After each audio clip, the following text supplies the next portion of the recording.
भाड़ में जाए। हमें फ्री एंड फेयर चाहिए एक एग्जाम सिस्टम। बच्चे पकोड़े नहीं तलेंगे ग्रेजुएशन के बाद, बच्चों को एक नौकरी चाहिए। जो एडिक्वेटी, जिसके पास अपना एक सेंटर नहीं है, सारे सेंटर में फर्जीवाड़ा चल रहा है। देखिए बात क्या है ना, मुद्दा एक हो तो बताए।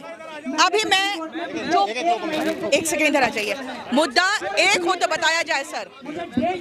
स्क्राइब का जो मुद्दा है उसमें 15 लाख रुपया डिमांड किया जाता है कि ब्लाइंड को कहा जाता है कि आपके जगह पे हम एग्जाम दे देंगे।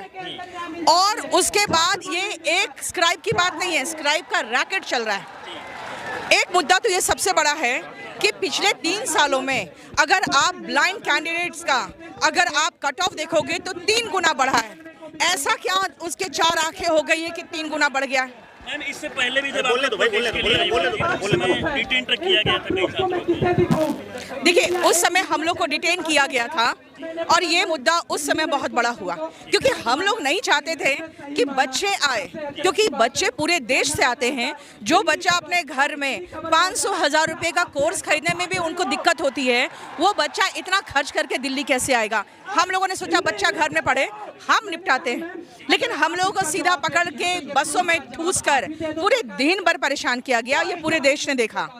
अब जब बच्चे आ गए हैं तो बच्चों के हर मुद्दे उठाए जाएंगे, हर मुद्दा उठेगा और हर मुद्दे का जवाब चाहिए। इतना कुछ हुआ फिर भी आप लोग हिम्मत नहीं हार रही है, अभी भी आप लोग। देखिए सरकार से सबसे पहला डिमांड है कि जो एडिक्वेटी, जिसके पास अपना एक सेंटर नहीं है, सारे सेंटर में फर्जीवाड़ा चल रहा है, वो सेंटर्स जब नहीं है उनके पास तो ये सारे सेंटर में रिमोट एक्सेस लेके वो फर्जीवाड़ा करेंगे, क्योंकि वो इतने कम पैसे में उन्होंने टेंडर लिया है जितने कम पैसों में उनको पॉसिबल ही नहीं है। टीसीएस ने उससे डबल पे टेंडर का अपना कोट किया था। दूसरी बात है कि एग्जाम रिफॉर्म खाली एसएससी की बात नहीं है।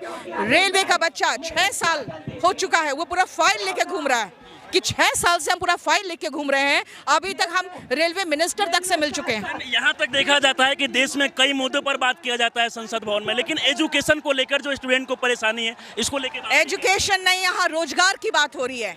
एजुकेशन के नाम पर आप तो हर साल प्रमोशन देकर एक डिग्री तो थमाई दे रहे हैं। बच्चे एम्प्लॉयबल तो अब बना ही नहीं रहे हैं क्योंकि उनको कुछ भी एजुकेशन दिया जा रहा है। अब आप देख सकते हैं कि सिर्फ खुश करने के लिए पूरे के पूरे देश में आप देख रहे हैं केमिस्ट्री से आपका पीरियोडिक टेबल गायब है, आप हिस्ट्री से पूरा मुगल काल गायब है। आप क्या सबको खाली हिंदू मुस्लिम नहीं ना कर सकते हैं? आप उनको जो एजुकेशन दे रहे हैं उसके बाद उनको एक रोजगार भी तो देना है। बच्चे पकोड़े नहीं तलेंगे ग्रेजुएशन के बाद, बच्चों को एक नौकरी चाहिए। और जो एक middle class, lower middle class family के बच्चे हैं वो क्या करेंगे? उनका स्टार्टअप का मतलब क्या होता है? ठेला और रिक्शा। भाई ठेला अगर लगाना है तो किसी को पढ़ने की जरूरत ही नहीं है, वो पकोड़े बेच लेगा 6-7 क्लास पढ़ के। लेकिन जब वो ग्रेजुएशन कर रहा है और मेहनत कर रहा है और आपसे भीख नहीं मांग रहा है, वो एक सरकारी नौकरी भीख में नहीं मांग रहा, तो कम से कम उसको मौका तो देंगे आप, फ्री एंड फेयर मौका देंगे ना। बस क्या आप लोग अभी लगातार यहाँ पर डटे रहेंगे? अरे टीसीएस भाड़ में जाए, एडिक्वेटी भाड़ में जाए। हमें फ्री एंड फेयर चाहिए एक एग्जाम सिस्टम जिसमें बच्चों को अपनी काबिलियत दिखाने का मौका मिले।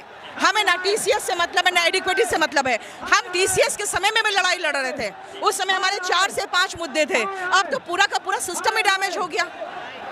टीसीएस नहीं चाहिए मुझे, लेकिन हमें कोई तो ऐसा चाहिए जिसका एग्जाम सिस्टम प्रॉपर हो। अब तो एक पेन, एक पेंसिल, एक पेपर के लिए लड़ना पड़ रहा है बच्चों को। ये आंदोलन कब तक चलेगा? सरकार हमारी मांगे मांगेगी, तब तक तो आंदोलन चलेगा।